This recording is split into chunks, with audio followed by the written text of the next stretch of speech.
Welcome. This is, as you can see by the sign, it's improving your UI in Godot. Woo! Presented by me. I'm Rob. Hi, nice to meet you all. Hello, GodotCon. Thanks for having me. So we're gonna talk about UI. This is gonna be kind of focused to be like kind of beginner, intermediate friendly. I have about like 2 years of experience in Godot, but I have a lot more than 2 years of experience doing like art and UI. So I'm gonna focus on my like kind of art and design experience. You guys probably know more than I do about like actually like working with nodes and whatnot. So how do I do this? Oh, there we go. So here's the Gen Z version of the talk. In case anybody here has attention issues, you can refer to this. Um, all right, so here's what we're gonna do for the next hour. Um, I'm gonna kind of walk through how I would go about like making a pause menu in Godot. I just kind of chose at random. I thought like a pause menu kind of incorporates a lot of different nodes, some ideas. And for the first part, we're gonna talk about designing a menu, and we're gonna talk about some just principles of UI and design. And then the second part is actually like implementing it in Godot. And I asked some people around here the past couple of days, and it seems like most of you kind of have more like Godot experience implementing and like coding and stuff. So I was gonna maybe focus more on the design part of it. Is that I'm seeing nodding heads that's gonna be more useful for you guys. So I'm actually I I had a lot on the like second part of it, but I'm actually just gonna kind of like slide through those ones quickly, and this is gonna be on a VOD. And yeah, question. Yeah, I'll post the slides online. This is going to be on a VOD, and you can pause. And if you guys do have questions about it, like I can stop or like go back at the end because there's going to be. I'm going to try to get through things quickly enough to have time for questions at the end. So who's this? Who am I up here? Um, Hi, I'm Rob. I I've worked in the game industry. I worked at Whitethorn Games. I was an art director for a couple of projects there. I worked briefly on a game we published called Calico. I did UI and concepts for that. Now I am working as a solo developer on my own game called the Tennis Academy. I've been making that in Godot for 2 years. I switched over from Unity. Um, I like Godot. I also worked on like the badge and the signs and stuff around the conference. Oh, thanks. I had some help. Chad helped, and Tebow did the awesome little like guy. And I have a background in psychology from the University of Pittsburgh. I'm from Pittsburgh. I flew here, and boy, are my arms now. And I've done a lot of like comics. I've always been more of like an artist, storyteller, and so like the game that I'm making now is like very like story focused, and it's an RPG. Um, yeah, and I have like some graphic design experience, some web stuff. I've kind of been like all over the place. Uh, so let's get into it. Um, what is UI? Well, let me ask the audience. Can anyone tell me what does it mean? What is UI? User interface, but what does it mean? Yeah. Point of contact where the user interfaces with the machine. What does that mean if I was 5 years old? Yeah. Buttons. Yeah, yeah. Allows for conveying information to the user and taking input from the user to preferably play a game. Right. Yeah. Preferably to play a game. Yeah. Input from the user so that you can interact with your game, so you can play it. So that also goes into my question of why is it important? Why should we care about this? Buttons. They should teach the game should teach you how to use it. This would be intuitive. Sorry, I didn't catch it. But one more. Why is it important? Yeah, effective UI gets you to playing the game faster. Any other an ineffective UI makes you quit the game faster. Uh, I agree. Please put effort into your game's UI. I am begging all of you. And all right, so yeah, you effectively answered. Like besides your player character, like if you're in like a 3D game or whatever, it's the one thing that your player is looking at the entire time. And like you said, like if you have bad UI, that can make a bad experience, which is bad. And we don't want bad. We want good. We want good experience when we play game. Gives you dopamine, right? Whenever you have UI that's clunky or doesn't feel right, then the user's not having a great experience, or they might be confused, and you don't want them to be confused while they're playing your game. You want them to have fun. So please put that's important, guys. um, so how do we start with this? Here's some questions that we're gonna ask ourselves. So first of all, what kind of game are we making? Different games have different use cases. If you're making a game where the player is taking damage, then maybe you need a health bar. If you're playing a game where your goal is to get a high score, well, maybe you should show that score. A method that I have here is list everything that the player needs to know and like go in more detail than you think is necessary. When do they need to know each piece of information? How often? What's the priority? Like if your character is taking damage, uh, do you need to, what's more important? Either A, the amount of damage that your player just took, or B, the amount of gold that that your player has 55 gold in reserve. You probably need to know how much damage your character is taking. So maybe that information needs to be conveyed to the player in an obvious way at that moment. What's the game's art style? That's going to kind of help you understand what kind of art style that you might make the UI match the theme of the game. You can reinforce the theme of the game's art style. And in a lot of cases, if you think of like Persona 5 always comes to mind as like one of my favorite like examples, but that game's UI is like the whole like brand of the game. It's like it you know and then another thing to think about is like what states do each piece of UI need? And I don't mean states as in like a state machine programmers, but like just like keep in mind like when you're sitting down and you're writing your to-do list, it's not just, all right, I'm going to make a pause menu. It's, okay, so what are all of the options in this menu? And each option might have a selected or a state when you click on it, it does something, or maybe that option isn't available and you want it grayed out. So just keep that in mind when you're thinking about the amount of work that things are going to take. So, any questions so far about any of this? Um, so for the pause menu that I'm gonna make today, it's just gonna be really simple. It's just gonna have continue, settings, save, quit. I want it to be clear, readable. I want to have a cursor that's showing my current selection, and the menu options are all gonna have a currently selected, an unselected, and then something that happens when you like click on the option.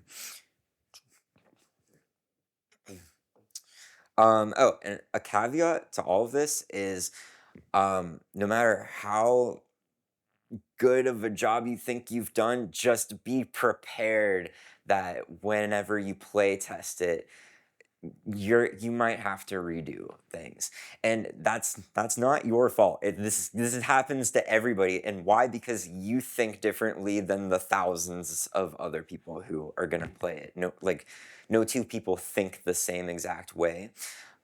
So don't be discouraged, when you play test and you're like, oh, this UI that I spent so like 50 years on. It's like it's not clicking with people, or they're saying it's not good, doesn't flow well. So I usually go into things with the mindset of like, well, this isn't finished until I, play test it, and you know so don't dive into like the final like artwork, for your UI. Just kind of like gray box things and test things first, and get people's opinions on it.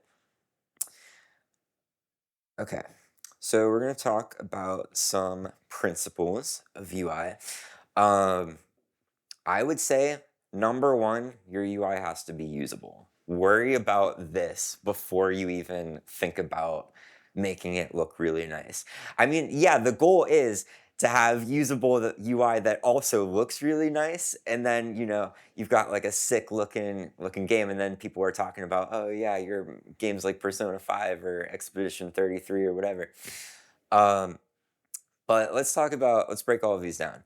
Um, by concise, I mean, what do I mean by that? Sorry, I had a brain fart.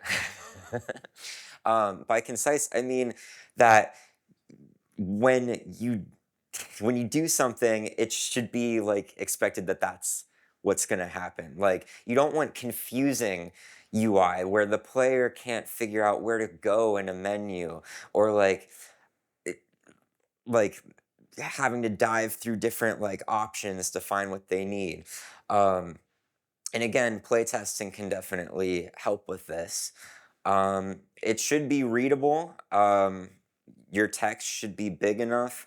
Um, Something that's really important to keep in mind is contrast. Um, like up here, I have this like white on black, like that's like the most contrast you can do. That's usually your best option for text. I I was even kind of worried here. I was like, I gotta keep this like pink, like dark enough. Can you guys read all of this, by the way? Like, this would be super embarrassing if like. Can you imagine? Um, And then you want your UI to be responsive. You want there to be feedback for when the player like selects something. You want there to, you can use animation, you can use sound effects, to reinforce that the player, they just clicked on a thing, and you know they should know in that split second when they execute an action, that they get feedback immediately that the thing that they wanted to happen just happened. Um, Anybody have any thoughts about usability? Anything to add or any questions? Yeah. Nintendo Switch is a beautiful example of this. Nintendo Switch is a good Anything example. doing that has a sound effect. Yeah. Reaction. Yeah. The Nintendo Switch UI is a great example of that. It's concise. It's pretty clear. Everything is labeled. Everything has like there's a sound effect whenever you move the cursor over to the next thing. There's like a little like sound effect. Yeah. So, can you clarify a little bit more about the whole concept of usability? Because from a programming side, a lot of times we think, oh, there's the button, it exists, okay, it's usable. But I think what you're getting after is a lot deeper than that. Yeah, so you said that, to clarify what I mean by usability, because it's not just a programmer example of you press a button and it works. That's The button is usable technically, but it's a deeper, yes, you're right. It's a deeper conversation than just, does the button work? Well, this is it's called UX, or usability, and this is like a whole like separate part of UI. They're often like put together in the same breath. And sometimes they're different jobs at companies. Like at a AAA company, you'll have like UX researchers and designers who are purely just testing, like, hey, when we have all of these players sit down and we present them with this menu, do they know where to navigate? Are things clear enough? Are they confused by it? So that's what I mean by usability is, yeah, not just literally can you press the button and it works, but like does it flow well? Does the player, do they have to think really hard about it, or is it like annoying and cumbersome to have to navigate? I saw another, yeah.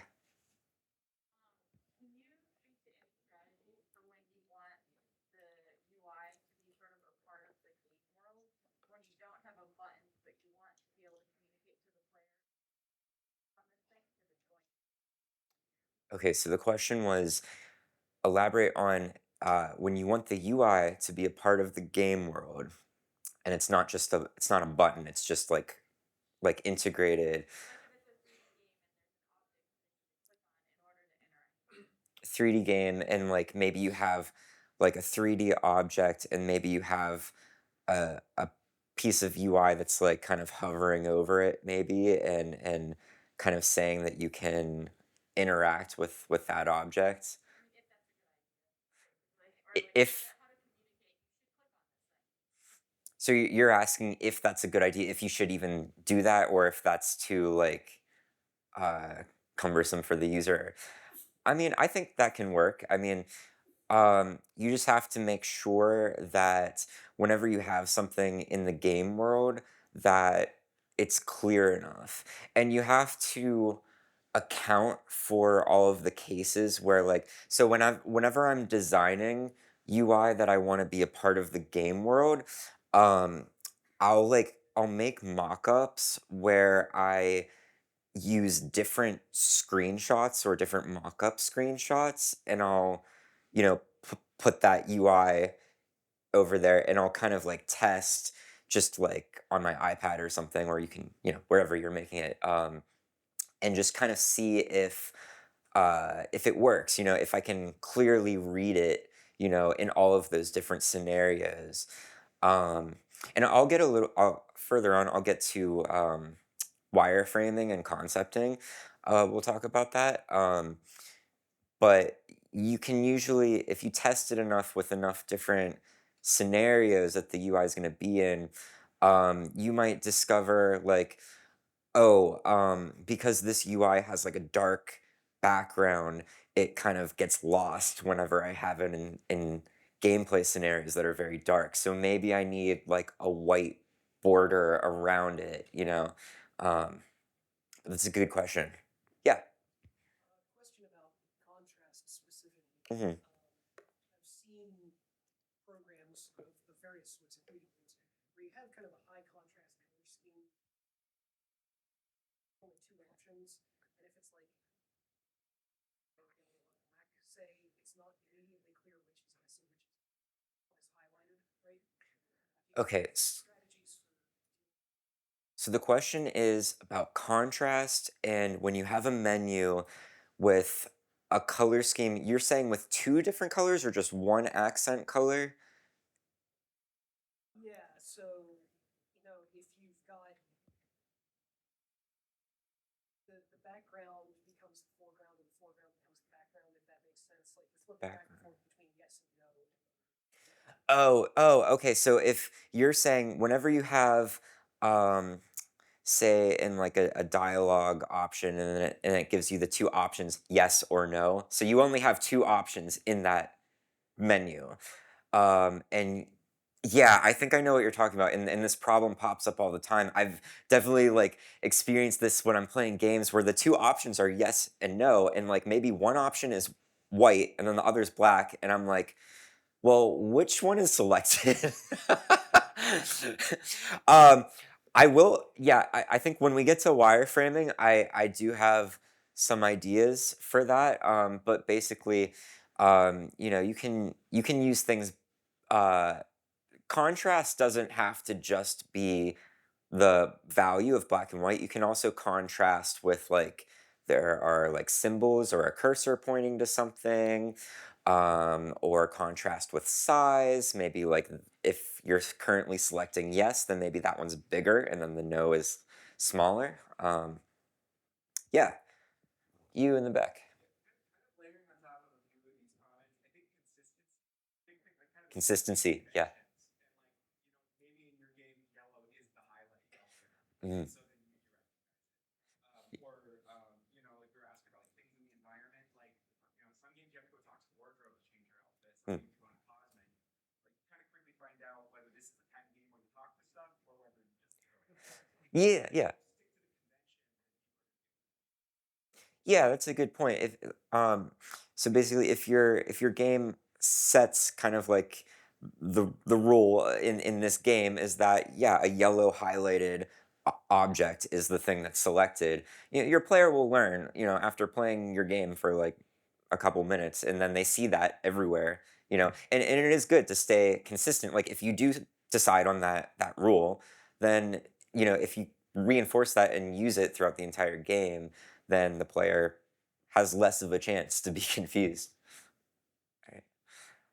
All right. Any other questions? Yeah, in the back.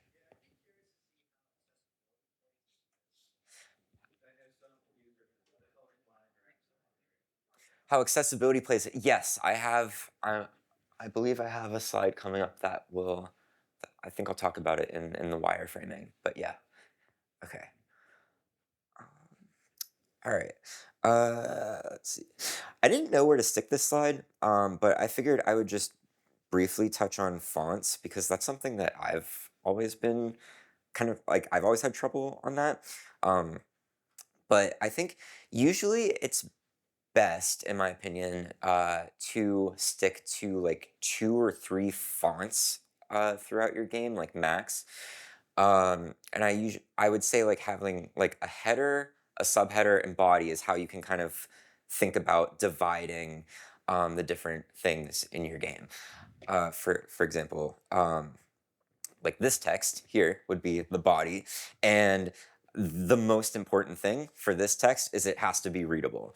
That's the number one thing that you are concerned about.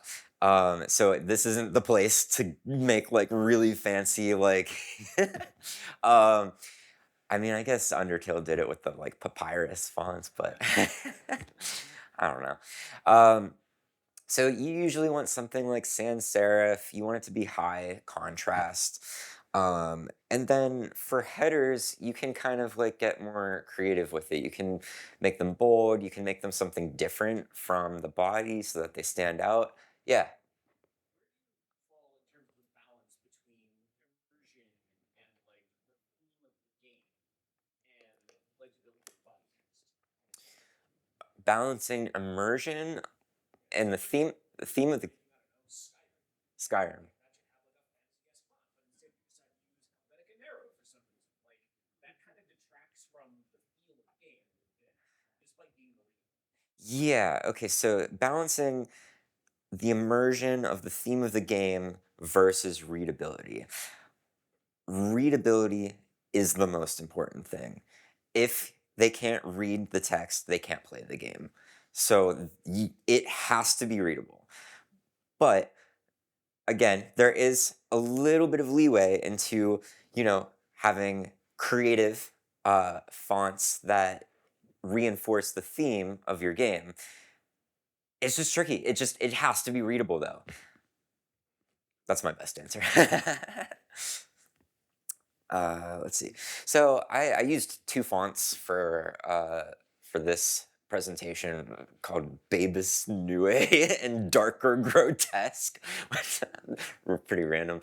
I basically just like went through like the Google fonts. When I made this in like Google Slides, so I just like went through the fonts list and I just like picked out a bunch that like looked like they fit my theme, and then I like tested them in the presentation, and I just kind of like was like, oh yeah, that one looks good. Um,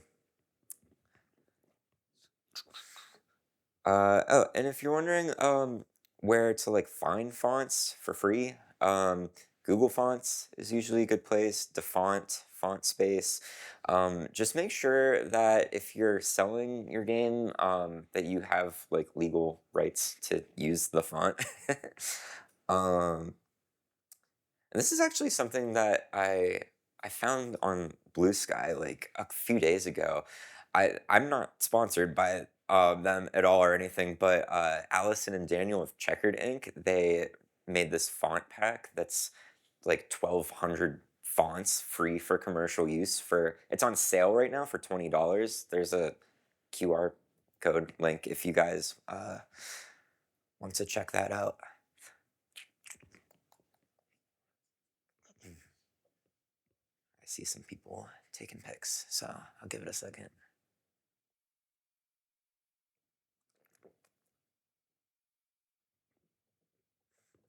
All right.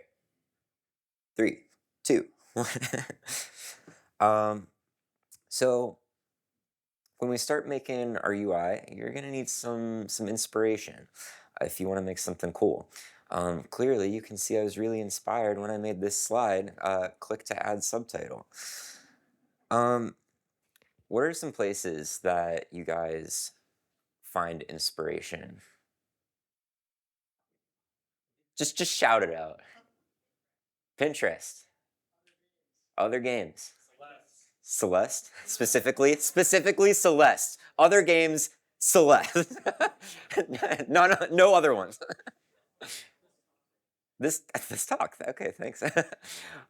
Any others? What inspires you guys? I'm curious. Tell me. The game UI database. That's interesting. Trains. Love me some trains.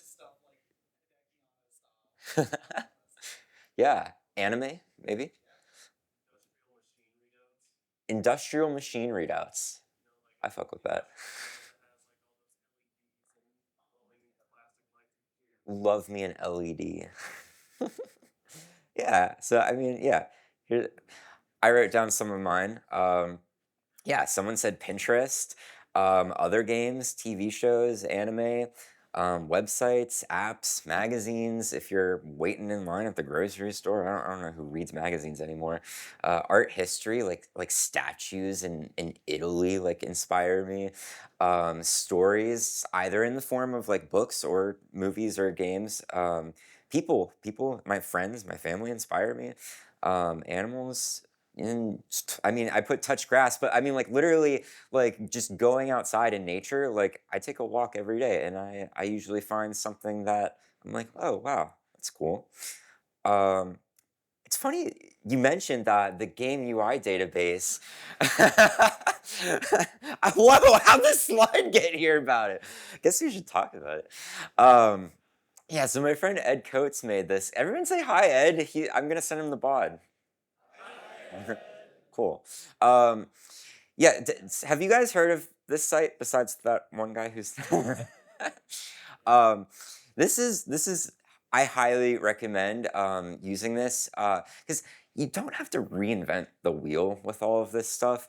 Like if you're making a menu, there are thousands screen, everything, title screens, settings, like anything you can think of. It's on here. I don't know how he did all this. The April Fool's thing. So like on the site, there's like tons and tons of search filters that I recommend you like play around with. You can search for like the type of UI. You can search by the style. You can search by shapes. Like here, I searched for like menu options that are skewed. You can search by like color schemes, all kinds of stuff. So I would highly recommend using this for inspiration. So for the menu that I'm making today, I looked through there and I searched for some things, and here's some things that kind of inspire me and the general principles from this is Persona 5 from Atlas. I just love like how like animated everything is. So I definitely want to make something that's like animated, you know. This is another Crab's Treasure from Aggro Crab. I like how like colorful it is, and it's pretty simple. Um, this is Hot Shot Racing from Sumo Digital. This is kind of the color scheme that I'm probably gonna go with. It's spoilers, but it's gonna be like a Godot themed pause menu. um, and then this is Arms from Nintendo. I really like just how simple it is, and you can see like the current selection is just like really clear. And I also like in all of these that you can kind of like see the background, like you can see the game screen like past the pause menu, and it has like a filter over it. So I think I want to do something like that. All right, so let's talk about the first step that I would do is making a wireframe. Um, who's heard of wireframes before? Almost all of you. Cool. So my job here is done.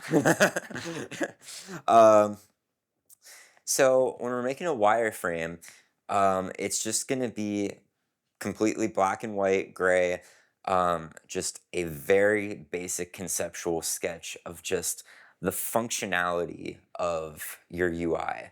And someone asked about like designing for colorblind and low vision players. Like when you design in black and white first, that eliminates the whole color issue.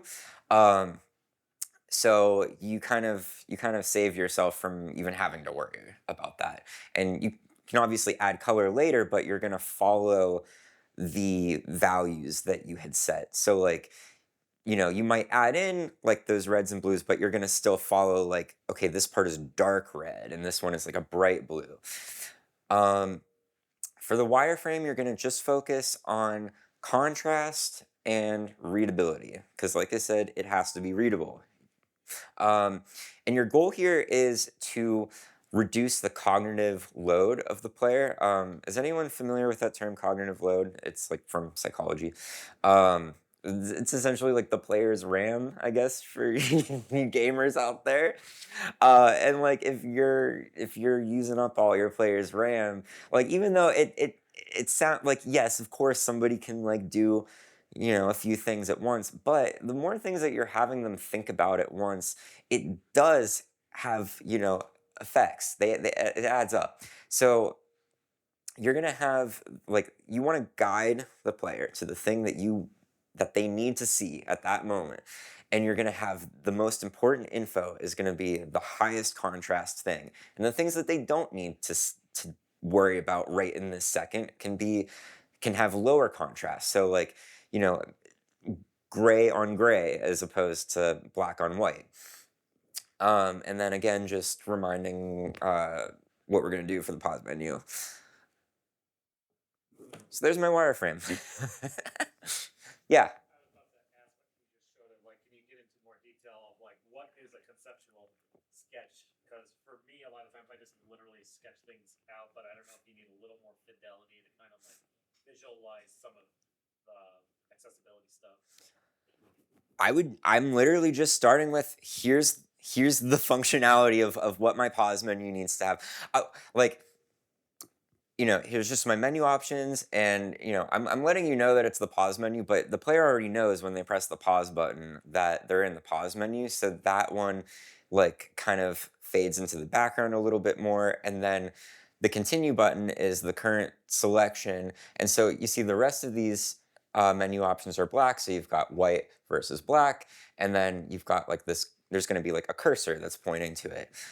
One thing that I forgot, I probably would have had the controls of the menu like somewhere at the bottom, but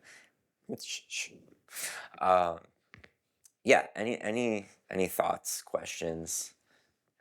So if you're considering like the priority of different things, in this case, they're all kind of equal, at least, or like there's maybe some how they're sorted is important, but you're not really making any specific option here more important. Yeah. So you said so. No option here is more important because all of them, like you can use all of them is what you're saying, right? That's what I'm getting from this, is that they're all equally. Yeah, they're all equally important, but what I would say the most or no, they're all equally important as in I love all of these menu options equally, but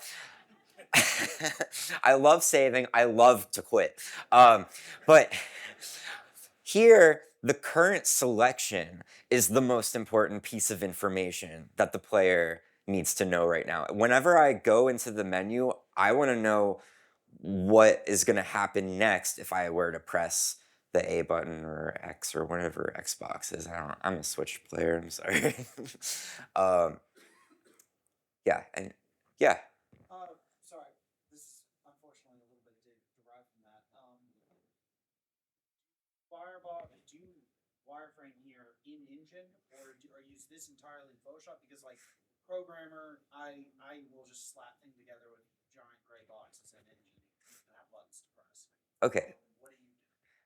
Question was, do I do this wireframing in an external program like Photoshop, or do I do it in Engine? It's up to you. You asked what I do. I use Procreate on my iPad, and I use Photoshop sometimes. I can't remember. I think I did this in Procreate. But yeah, I typically will mock this up like in my sketches, and then I'll go from wireframe to concept in my sketches. But you very well could just gray box it in Engine too. I don't think there's any wrong way to do that. Yeah. Any other thoughts, comments, questions, criticisms? All right. So the next step after I wireframe it, I will do some concept art. So when I'm doing concept art, this is the part where I've figured out how I'm gonna make my menu usable, and now I want it to look good. So I'll like sketch either on paper or tablet, computer, whatever I have. Doesn't matter what you want to do. I'm gonna look for inspiration. I might look up references if I'm doing something really specific, like if I want my UI to have like these illustrated horses in the corners, it might be a good idea to look up some references of horses so I don't just have haunts or something. Um, and like just be loose and just have fun with it. Concept art is supposed to be fun. Art is fun. And I almost never go with my first concept. I usually like depending on how serious I am about this particular menu, I could make up to like I don't know 10 different. I think I had 10 different concepts for these slides, and I ended up going with this one. You don't want to see the originals, and also just like take a break if you're stuck and like you're not you're like, oh, I hate these concepts, they don't look good, whatever. Like it happens to all of us. Just take a break, just do something else entirely. Like don't even think about it for a week and then come back to it, and like sometimes you just have a different perspective. um any questions about concept art? All right. Yeah. Am I thinking about animation at this point? Um, during the concept art phase, probably. I'm starting to to think about it. Yeah, yeah. All right. Just a warning, this won't be like my best work or anything. Um, but here's the first concept I did. I'm gonna have the little Godot guy in it. Um, do you guys have any thoughts, critiques about this one? What can you guys say about um there's something that stands out to me about the contrast. Yeah. Spotlight really kind of points you to look right where the buttons are. It guides you there. Yeah, so this spotlight here, this spotlight is like bright fitting.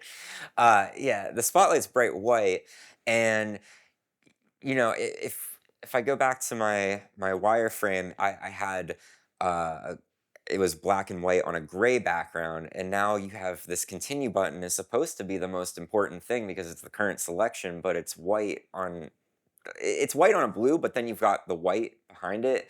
So I feel like that you could have more contrast there. Um, so here's my second concept that I did. I feel like this uh, follows the original wireframe a little bit better. I think that this continue button definitely stands out more as the current selection. Um, I kind of borrowed some ideas from like the Persona 5 stars. And I am starting to think a little bit about animation just a tiny bit. And then you've got like uh, the background of like the game screen kind of has like a blue filter and it's you can kind of see it, but that's not the focus. Any questions about lots of questions? Okay.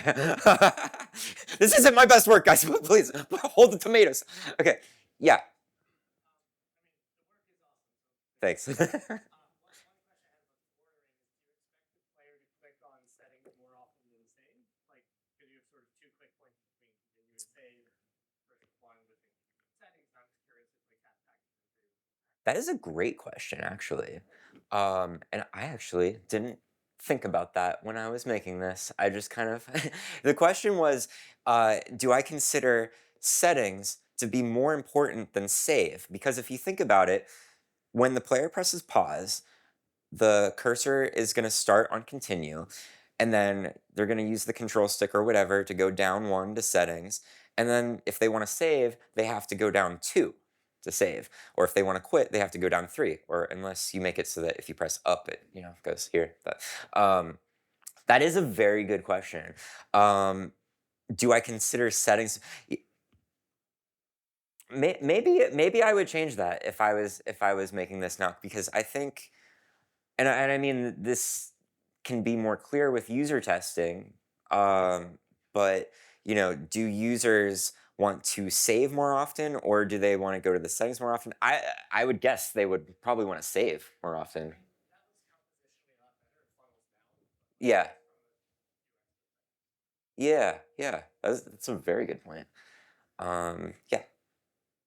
I had a question with your wireframe. You were more focused on black and white, and this has been a challenge that I've run into where you start in black and white, and if you add color, you lose the value things. And here, although the most highlights are in continue, the white and the blue is less contrast than the black and the white.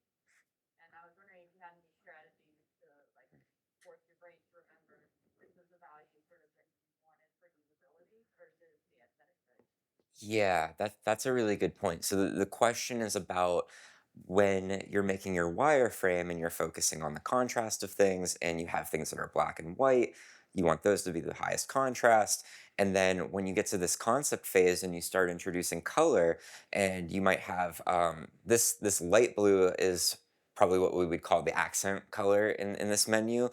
Um, how do you balance like when you add the color, keeping those values of black and white and gray? Um, so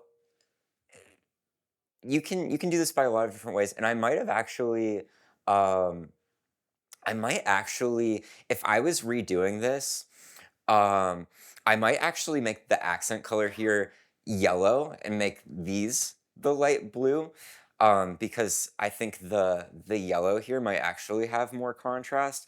It kind of gets into like color theory where you have if you have a color wheel and then the colors that are on opposite sides of the wheel, so like red is opposite from like green on a color wheel, those will have the most contrast if you put them together. Yellow and blue are like almost, they're like, I believe it's blue and orange are complementary, and like yellow is like slightly closer, but they still have they're still contrasting enough colors, in my opinion. Sorry, there was someone who was raising their hand over here before. Yeah, I was just wondering, the first, I mean, they're both really great. thanks. Is there anything you would change the first one to save the layout? Because I really like how Is okay. Okay, so the question was if we were to keep this layout because just aesthetically, like you like this layout better, but having more contrast in that, I would probably just kind of incorporate like this concept here where like I have the game background, but kind of like blue and kind of blurred out a little bit. And instead of that being a bright white spotlight, I would probably have it be like the game background, but like blue. Um, and then I would probably have this like white border around the continue button again. And maybe I would make the continue button be yellow, although you kind of have some yellow in that light blue. So I don't know. So many questions. I'll go you and then you. This is actually, you don't want to guess about contrast ratios. A great search term for you is WCA, Content Accessibility Guidelines. And they have a contrast checker. You just enter into it code and tell you what the perceptual contrast ratio is between those two. And there are guidelines. So there's AA and AAA. And like AA is like if your text is really large, AA is good enough for most people. However, for small text, AAA is recommended. So Right, awesome. So it was WCAG, right? Yeah. Okay. So that website you can use it to check the contrast of. This sounds familiar to me. I definitely know there's maybe this is the same website, but I always there's like a website where you can just like put in a screenshot of your game, and then it'll show you what that screen looks like to like different types of colorblind people, which is definitely handy to check for accessibility. Oh, and then yeah. So I get the contrast thing, but I think that in concept one, the yellow stars that are the cursor by your eye to the selected thing, even if it's the highest contrast possible between the I think that really works well. I think for the second one, that's positive. All those stars with the outlines make the whole thing vibrate. So it's like the whole thing is the opposite of pause. It's like I'm kind of sitting here shaking, waiting for something. Yeah, and I said in the previous slide that like if I was, doing if I was doing this professionally, I would make like at least 10 different concepts and test things, and I only did two for this. So take my advice, but don't do what I did. um, yeah, any other questions? Yeah. Like making sure like words that might be longer in other languages will like go cram. At what point do I consider localization? Because longer, like languages with longer words might be like crammed into spaces. Um, I mean, personally, I can say for my game, I haven't started worrying about it yet. It probably like towards the end, because, but that is a good point, and so maybe the better answer would probably be from the beginning, like maybe just kind of like mentally like keep in mind like okay this says continue but like perhaps in another language like just leave like a little bit of like extra room in case um yeah it's a good point. All right, okay, so there are 10 minutes left, and I originally made this the second half of my presentation, but I am literally just gonna like just go through this rapidly and just show you like like a time lapse of me like just making this pause menu, and then we'll just stop at the end, and then you guys can ask me if you want me to go back to any slides and explain it, and I'll stop on each one for like a few seconds, and that way anybody who's watching the VOD later has enough time to pause on each slide if they want to. Oh yeah, clap if you love nodes. Woo! All right. All right. So first, I'm gonna make a scene, and I'm gonna add a root node. All right. How do I go back? Cool. All right. We got it. Okay. um, and then I'm gonna make the root node a canvas layer. I like canvas layers. I make sure to name my nodes. I'm very methodical about that, and I like to group them very methodically and keep track. And I like to color my folders. Thanks Godot 4.2 for adding that. And then control nodes, like the just basic control node, I usually use those to just organize things. I usually don't like put anything in them. And then I'm going to use the anchor menu and make this a full rect, so it takes up the full size of the screen, no matter what the ratio or resolution is. And then I have I have probably my concept open in like another window or something. I'm like kind of referencing it. And again, you could just gray box directly in Godot, but I guess just because like I'm an artist first and foremost, I usually just work this way where I concept and then I'm like, all right, now I'm gonna Godot it. So I'm gonna make a rectangle for the bottom half of that. I'm gonna add the pause text. There's a whole bunch of different settings in here that you can mess with. I like to do a font variation under font and add, I like to mess with the embolden because it makes it thicker, and then I like mess with all these like little transforms here to like skew the letters a little bit because it's fun. And then I'm gonna make a VBox container for the menu options. And I made them labels. Oops, no, I should make them a button. That way I can, actually press them and make them do something. And then I'm gonna add a theme. So themes, has anyone here, do you guys use themes or do you like, it took me a minute. I was kind of intimidated by it at first because I think like the theme box is kind of like it's not super user friendly. But I would recommend, I would encourage you guys if you can get over that hurdle. Like they're pretty useful. So I'm gonna make a new theme for the buttons.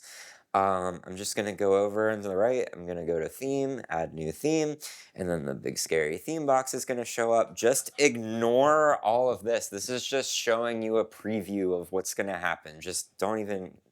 So this over here, just this tiny area is what you're gonna use, okay? And this doesn't have anything in it right now, which was very confusing to me the first time I looked at it. I was like, all right, well, I added a theme. No, well, well, you have to add a type here. So you press the button, or I mean, you press the button to add, a node, and I'm going to add a button node to it. And then once you add, and you can add anything. You can add a label, you can add a panel, whatever. So I added a button there, and then it's going to give me options to change anything about the button, any property. So I'm gonna add that. I'm gonna make a themes folder, and now they're all blue. Cool. I'm gonna use some Polygon 2D nodes for some wacky star shapes. Click, click, click. Wow, stars, cool. Um, and I'm gonna use a sprite 2D to add the little Godot guy. I'm gonna clip them into the background. You can use this clip children, and it clips all of the children. Here's an example of how I used that in my game, where like I used a polygon 2D for this part, and then I just like clipped the characters in it. And I did a modulate to him to make him kind of like transparent, so he didn't like steal the show. Woo, and then we're gonna do the animation player. Wee, this is usually my favorite part. So I'm gonna make a new animation. Uh, and for menus, I usually add an intro, an outro, an idle. You can call those whatever you want. I don't care.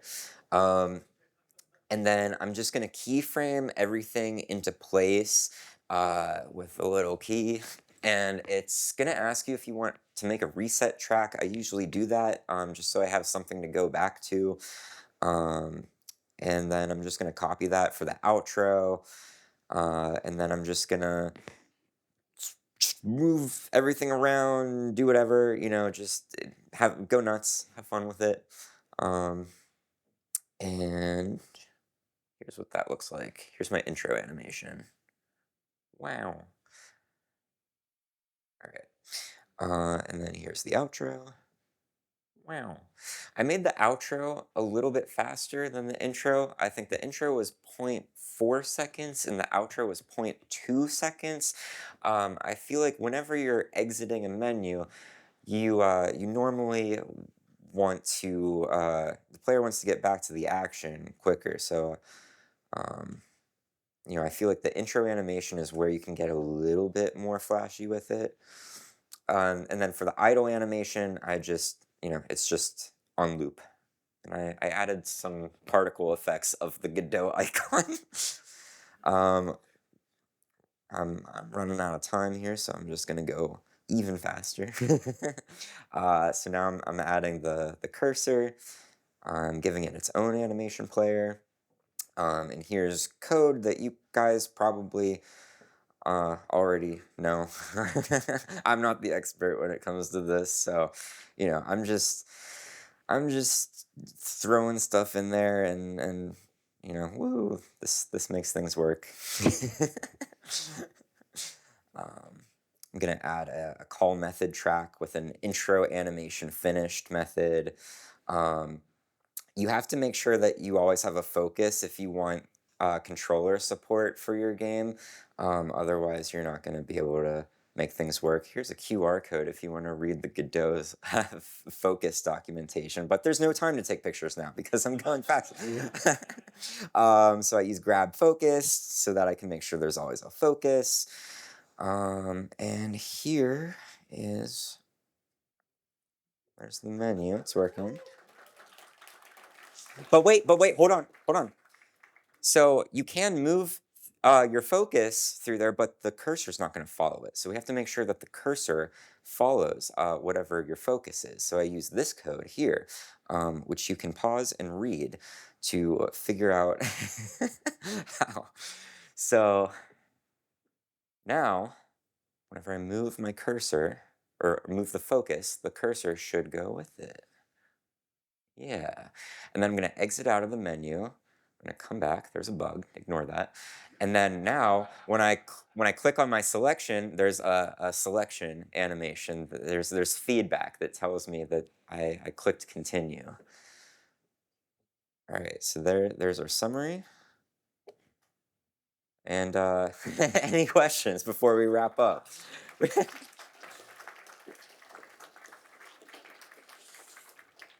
Yeah. Alright, so have you reached a point yet in your UI development where you had to consider multiple resolutions? Multiple resolutions. No, I have not gotten to that yet in my development point, and I hope I never do, but that's not realistic. Yes.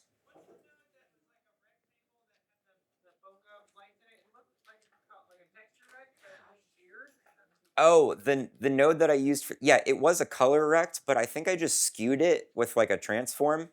Yeah. All right. So yeah, thanks for coming to my talk. I'm Rawb. You can find my stuff over there. I'm on Blue Sky, Instagram, TikTok, whatever the kids have. And if you want to support me, you can wishlist my tennis game. It's like really cool maybe in 10 years. All right. Thank you.